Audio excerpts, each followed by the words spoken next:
бичлэгтэй тавтамаар л. За одоо яг харагдаж байгаа мейкапыг хийсэн видеог таад үзэж байна. Тэгээд бичлэгийн туршид асуух эсвэл зөвлөх зүйл байл коммент сэтгэлтэйгээрээ. Тэгээд бичлэгтэйгээ дуустал хамтаарай. Энэ түрүүнд болохоор би Cosrx-ийн Centilla тонерыг цацаж эхэлдэг. Энэ болохоор юм спрей хэлбэртэй учраас хэрэглэхэд аягүй амар. Энэ баг миний 3 дахь мейкап бичлэг байгаа. Тэгээд миний өмнө хэрэглэжсэн skincare project-д бас жоохон солигдсон. Тонер цацсныхаа дараа би болохоор Dr. Oracle-ийн энэ хоёрыг хэрэглэж байгаа. Нэг нь болохоор тонер, нөгөөх нь lotion. Тэгээд энэ болохоор antibacterial юм бэлээ. Тэгээд батхтай арьсан бас зүгээр ах гэж бодоод нэг хэрэглэж эхэлж байгаа. Нөгөө нэг Солонгосын skincare чинь айгүй олон удаа тонер руу ингэж давхарлаж төрхдөг энэ байдаг шүү дээ. Тэгээд би тиймэрхүү юмнаас айгүй дуртай. Тэгээд нүүр бутахын өмнөх чийг бүр маш чухал. Миний ингээд арьс яг одоо жишээлбэл өмнөх бичлэг хийжсэнээс арай жоохон өөрчлөгдсөн гэх юм. Улирлаад байгаа нөгөө арьс ч гэсэн өөрчлөгдөд, бодолдууд ч гэсэн солигддог шүү дээ. Яг тэрэн шиг миний арьс яг өмнө нь болохоор нэг амар сүртэй таахгүй, чиг мигийн сайн таахгүй ч юм уу эсвэл нэг тэгж бодоод болоод идэг байсан чинь одоо болохоор жоохон юм л тутангууд ингээд нөгөө нэг барзаалт үсээд ингээд нэг сонирн болдог шүү дээ. Яг тэгээд байгаа. Тийм учраас би арьсаа бүр маш сайн чигшүүлээд бодолтынхаа дарааллууд дээр бүр маш сайн анхаарж байгаа. Түүнрөө төрчөөд би араас нь болохоор Numbudsny яна би зөв уншиж байгаа болоо Numbudsny essence-ийг хэрэглэж байгаа. Тэгээ энэ бас нэлээд хөрхөн юу юм бэлээ. Алдартай юм лээ. Би баг дуусч байгаа. Дараа нь болохоор Cosrx-ийн Enriched Power гэдэг энэ кремийг хэрэглэдэг. За энэ болохоор айгүй сайн чигшил өгдөг крем. Тэгтээ хитрхи их бас төрчих юм бол нөгөө нэг барзаалт маань үсэх гэдэг учраас яг хэмжээнд жоохон чигшил өгөх зорилгоор тохируулаад төрхөн. Энэ болохоор нэлийн өтгөн бүтцтэй юм лээ. Нэлийн өтгөн тэгээд ер нь яг улирал солигдож байгаа. Ялангуяа хаврын улирал ч юм уу айгүй тохиромжтой санагцсан. Айгүй сайн чиг өгдөг. Нарны цэцэг бол бүр мартаж болохгүй. За би одоо болохоор энэ нарны цэцгийг хэрэглэж байгаа. Тэгээ яхаа надад яг нэг тохирсон юм шиг бас санагдахгүй байгаа. Гэхдээ дэжгүй. Яг нэг амар сүртэй цайруулж мариулахгүй. Гарахаас өмнө 15 минутын өмнө нарны цэцгээ төрөх ёстой шүү дээ. Тэгээд энийг ингээд төрөхчөөд гарахаар амар түүний нүүр ингээд бүр ингээд гялалзаад бүр хаа халаас ингээд бүр тэгж харагдаад байдаг. Тэгээд жоохон таслаг харагдаад байдаг. Тэр нь жоохон хэцүү. Тэрнээс аль ер нь зүгээр. За би сүүлд болохоор LA Girl-ийн Pro Prep Primer-ыг авсан. Тэгээд энэ primer болохоор надад бүр үнэхээр таалагдсан. Яг бичлэгэн дээр хэрэглэж байгаа primer-аас маань нэлээд өөр. Тэгээд энэ болохоор улаалтын эсрэг юм билээ. Тэгээд энэ primer-ыг ер нь хэрэглэж эхэлснээс хойш миний makeup ер нь их барзахаа болоод айгуу дайггүй болсон. Зам болоо учраас би крем хэрэглэхээс ер нь аль жоохон зайлсхийж байгаа. Тэгээд илүү cushion ч юм уу илүү хөнгөн бүтцтэй зүйлүүд дээр бас илүү анхаарч байгаа гэх юм уу. Тэгээд миний хэрэглэж байгаа cushion болохоор энэ харагдаж байгаа Mishag-ийн Glow гэдэг cushion аа. Нэг сошиалаар явуулсан шүү дээ. Би бас яг cushion зөв төрхөж мэддэг байсан мөлий. Та одоо бүгдээрээ мэддэг болсон баха. Нэг ингээд cushion-а барьж аваад энэ дээрээ ингэж аваад энэ дээрээ жоохон ингэж тавшиж өгөөд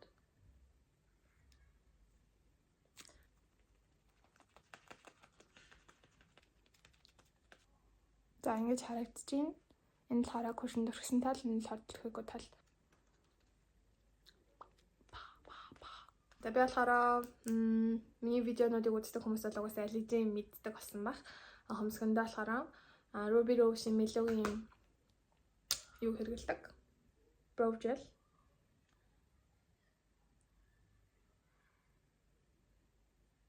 За гэл хэрэгэлдэг хүмүүсээс мэдж байгаа.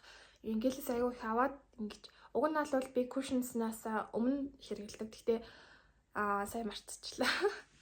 Одоо сая бол дараа нь хэрэглэж байна. Тэнгүүт гэл хэрэгэлдэг хүмүүсийг мэдж байгаах ингээд кремээ төрхснийхаа араас ингээр нөгөө нэг эн чин гэл чин ингээд жоохон хатаад ирэхээр юм муухай цагаан болоод идэв чинь юм эрзэнэн. Тэнгүүт нөгөө тэр нь кремтэйгээ холилдоод бүр заваарсан юм болоод идэг байхгүй юу? Тэгэхээр аль болох өмнө нь ер нь тэгвэл зүгээр шүү. Хяд жоохон ингэж агаад тэгээд тавьдаг.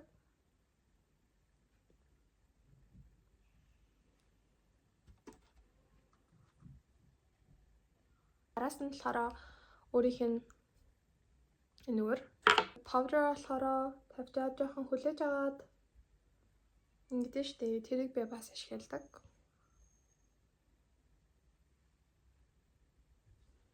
За ингээ ерөнхийдөө бол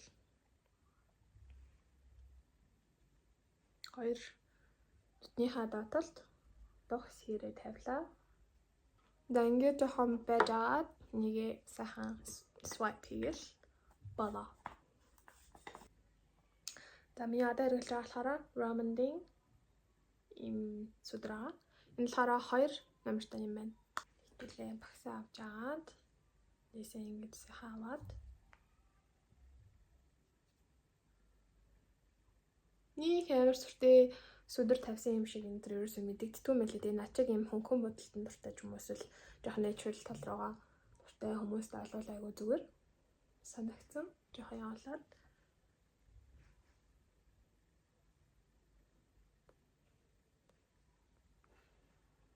ерөнхийн нүрийн сүдэр аль болчихж байгаа.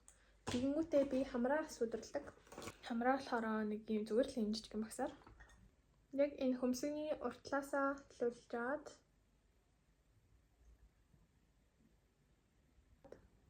бага нэрисгаад нөгөө нэг шуалгамар бомбилгмар байгаа хэсгээ сайхан тойруулаад таад гэх юм уу ингэсгээл болчдаг. Тэгэнгүүт нүдний дотлын эгё салыг бас зурж өгдөг. Тэрийг болохоор нүдэ жоохон ингэж би угаасаа яг эгё салтаагаад тэгэнгүүт энийгээ жоохон тодчоод нүдэ жоохон ингэж аваад нүрэ ингэж хөлгээд болоо. Сүдэр бол ингэ болцсон. Одоо хідүүлээ. Одоо хөмсгний маань гэлж хатцсан байгаа. Тийм болохоор хідүүлээ хөмсгөө жоохон тодруулчихъя. Айгу лаг зурж чаддаггүй учраас зүгээр төгсгөл хэсгийг нь жоохон тодруулж харлуулад тэгээ урагшин жоохон маш болгоомжтой болохгүй л гэрхийн амар хав хар хөмсгтэй болдог байхгүй. Минийхээ тэн дээр болохоор би анх ерөөсөө тэн тавьж мэддэггүй, тэн тавьж чаддаггүй байсан байхгүй юу? Энэ тэн тавихаа нөгөө амар хурц харагдаад гэх юм уу байдаг байсан. Тэгээд зүгээр яг хамгийн натурал бор онгоноос эхлээд ингэж жоохноор тавьдаг болсон. Тэгээ би өөрт ингэж юм хар зүгээр нөгөө нэг хөмсөг зурсан харандаа шүү дээ. Хөмсгөө хальт тодруулсан харандаараа нүднийхээ доотлолтаас нэг хальт жоохон харлуулаад байгаа. Новогийнхан контуртай байсаар л байгаа. Дэндээ гүнж тэгээ байсаар ч байх болно гэж бодож байгаа. За энэ хоёр талыг адилхан болгоно. За яг ч адилхан бас болдгоо маа. Энэ жоохон төстэй болох гэж айгу заавна. За контур тавиад болчлаа. За одоо болохоор хамгийн чухал хэсэг сармус.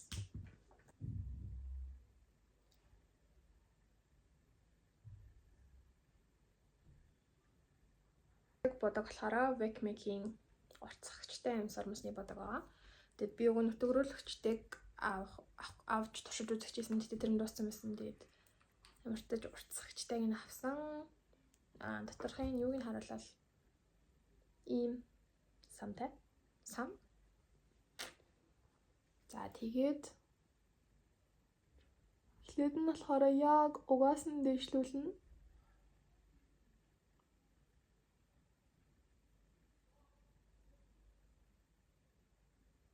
Яг сайхан угаас нь дэвшлүүлээд нэг лейер явчихсан заяа. Нөгөө талнаас ижилхэн. Хоёр дахь лейер нь болохоор одоо зөвхөн сармусныхаа үзүүрийг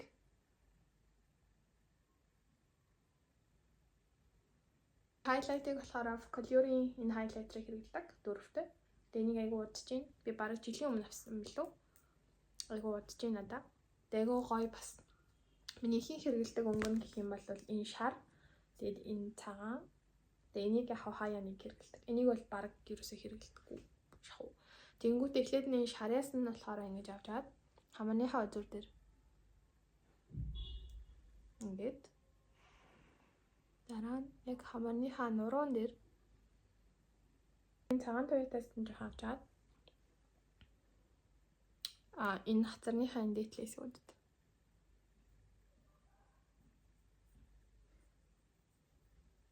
тэг хөмсгнийхаа дээгүүр бас жоохон заримдаа явуулдаг.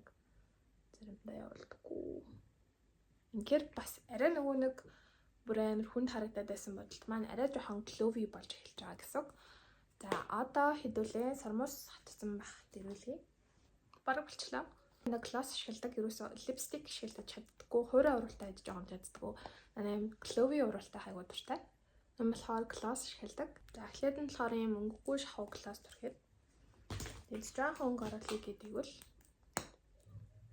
энэ болохоор ингийн 14-ийг хэрэглэжсэн энэ mood гэдэг collection-ийнх нь. Тэсэндээ одоо болохоор юм болчихлоо. За ингээд миний бодолд дуслаа. Би одоо үсээ янзлчаад ирье. За үсээ задлахаар ингэж харагдчихээн. Тэгэд би бас үсээ сая тариулсан. Өмнө нь яг юм тэгшин тарилттай жаад тэгшин тарилт надад нэг захгүй болоод тэгээд ерөнхийдөө бол үсээ аяга урт ургуулах төлөвлөгөөтэй байгаа. Тэгээд жоохон хэлбэрийг гаргах гад ингэ шатлуулаад хариулсан. Одоо яхаа жоохон яг миний өссөн ус бол биш аа. Тэгээд яхаа ургаад ирэхээр гайг болчих واخ. Тэгээд бичлэгийн хүртэл дуустал үзсэн та хэзээ дүнөх баярлаа. Тэгээд асуух зүйлүүд ч юм уу зөвлөх зүйлүүд байл комент секцэд бичээрэй.